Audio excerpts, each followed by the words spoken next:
Le réveil se fait en douceur. Comment ça va ce matin? Ça va? Ouais. La veille, Maria da Veiga a passé 7h30 sur la table d'opération. Amputée du bras droit après un accident de la route il y a 30 ans, la patiente vient de subir une intervention de pointe avant la pose d'une nouvelle prothèse.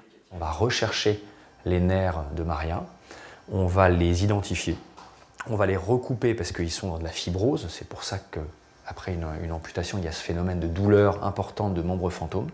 Donc on va les réactiver pour pouvoir ensuite les greffer dans les muscles du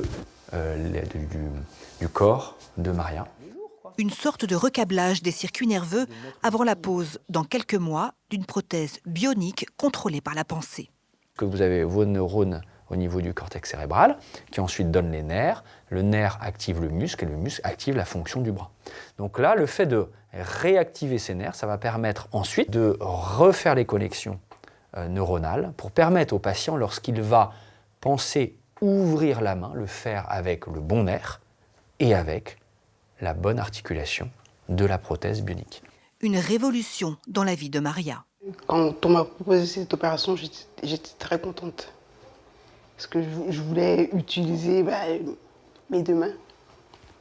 Je vais pouvoir tenir des verres, tenir un couteau, pour faire dans la vie quotidienne tout ce que je pouvais plus faire. Ce chirurgien est le seul à pratiquer ces interventions en France. Il a opéré sa première patiente en 2018 à Nantes. Maria est la 4e. Et depuis septembre 2024, la prothèse bionique, qui coûte entre 150 et 200 000 euros, est remboursée par l'assurance maladie. Le praticien espère d'autres avancées.